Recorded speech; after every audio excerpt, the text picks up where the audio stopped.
I'd forgotten how to love video games. It's Derek the Mindful Gamer. Welcome, Mindful Gamers. Let's reason together. This video isn't a script, I'm just speaking off the top of my head, but I recently had a comment interaction in my comment section with someone where I was discussing with them about how video games are not going woke or trying to push a specific agenda, that they're just kind of stuck in this cycle of hate. And then I asked them, if you look at your feed, does it show you new games that you're interested in, or is it only telling you about games that you hate?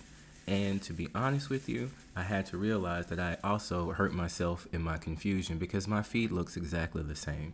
And the truth of the matter is, it has been a really long time since I have sat down and played a video game that I enjoyed and loved and just let it take me away. Like, I remember as a child when I used to play video games, like, I couldn't wait to do anything else, you know? Like, I took care of my other responsibilities, but I just remember a time when I would sit down and play games and just get lost in the story. And at some point, video games lost that appeal to me, not because of the games. There's nothing wrong with the games. The games are increasing and getting better. And like when they start integrating AI into them, I just got the new Chat GPT voice update.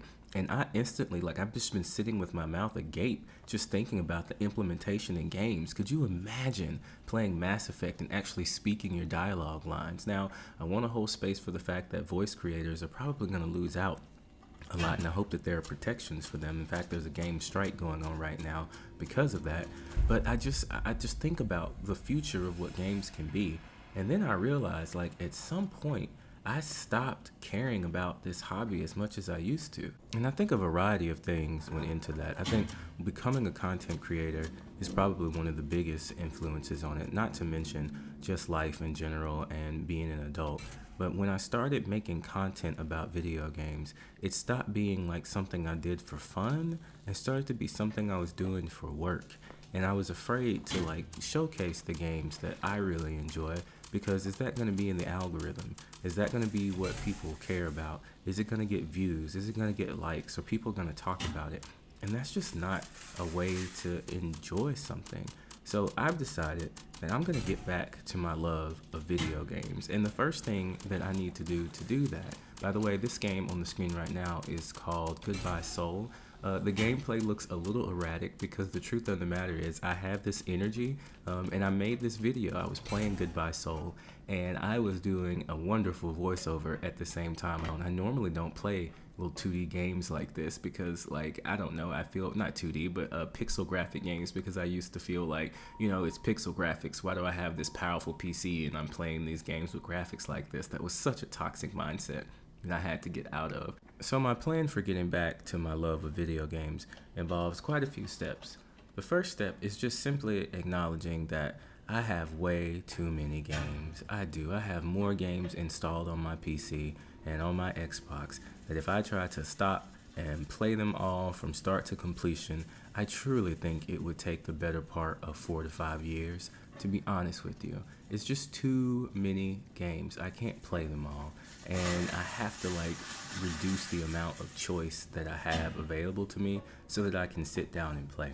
There are a few game like genres I want to keep around. Like, for example, I want to get back into fighting games. I have been playing Mortal Kombat 1 for a while, and in fact what I was super interested in was Tekken 8, because Tekken 8 includes an AI training room, and like I was just blown away. You can fight your own AI ghost. If you use a move too much, it'll tell you that you're doing it too much. It'll tell you how to counter moves. You can watch your match replays and see what you could have done. I've been an MK fan for some time, and I really enjoy the characters that I cannot speak, are in MK. That was such a difficult thing to say. I enjoy the characters that are in MK. That's such an interesting sentence. Anyway, Lee May was my main, but I want to get back to fighting games. I love music rhythm games so much. They're some of my favorite experiences. I actually played Hatsune Miku's Colorful Stage on my phone, and I'm pretty sure I have more hours in that than I do in some games that are like, you know, on my PC. I might have more hours than that than I do in Cyberpunk. I do want to get back to Cyberpunk, my favorite game that I had been enjoying. The last game I really put my heart and soul into was Marvel's Midnight Suns. Marvel's Midnight Suns is such an amazing game. It really is. It really is. And the interesting thing about it is I was afraid of the card battle system in the game, I didn't want to learn it, in the same way that I didn't want to learn the combat system in Baldur's Gate. Like, there's so many wonderful games out there, and I have just been wasting my time trying to play games that I think are gonna go viral so I can get recognition instead of just playing the games that I love. Another thing I need to do is actually set aside a space in my life and carve out space to play video games. We get all these messages as adults that video games are for kids, which is just patently not true. That any parent that allowed their child to play The Last of Us 2, there's definitely a scene that came up in there that, like, it was rough is the best way to put it. Like, they're not for kids. They're actual amazing tools for us to use as adults in order to be able to just relax sometimes. And I've just forgotten about that in this world that we live in. It's so easy to get caught up in a funnel of hatred or a funnel of frustration and just forget what makes video games fun. And I need that in my life right now, I need that ability to go and escape into a virtual world. And there aren't things I don't want to see in games. Like, I want games to be inclusive. I want them to tell different stories. I want to enjoy them. I don't want crap like Dustborn, which isn't crap because of wokeness. It's crap because it's just a bad game. But, like, I do want to see games be more diverse and expansive. And at the same time, my backlog of games is so, like, if my backlog of games was a representation of the karmic debt that I had to the universe, oh my gosh, am I going to be here for a while. So, yeah, that's the next step, which is to just play the games I like and talk about them, which seems really simple and easy. And it's probably not going to get the traction that I want immediately. But I'm noticing in my comments that a lot of people that are leaving comments, they're not just leaving a couple of words. People are leaving entire paragraphs and missives in my comments. So that means I've definitely tapped into the gamer that I want to tap into. That mindful gamer, the gamer that takes things seriously, that understands that politics have been in games for the longest time, that read the lore, that want to know more. Like, y'all are the gamers that I really care about. And I'm going to start practicing what I preach and start sharing with you more of the experiences that I feel like are providing me value in my life, because I think they can provide you. I think that I'm so bad, and I'm not bad at speaking off the cuff. It's just, anyway, I think that they can provide you with value too.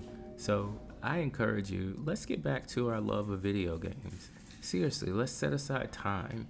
Let's set aside space. Let's put our phones away. Let's create an environment where we can truly enjoy this medium. It is just as good and life affirming and soul recharging as reading a book or watching a movie or doing anything else. And I'm really looking forward to getting back to that space. I think I'm done with the culture war. I can say that I tried, but there's no way that one person can address all the things going on in gaming. My videos are up. If people want to look at them, they can. But let's get back to just enjoying games. Once Human is the MMORPG that I have been looking at. I'm really excited to play that.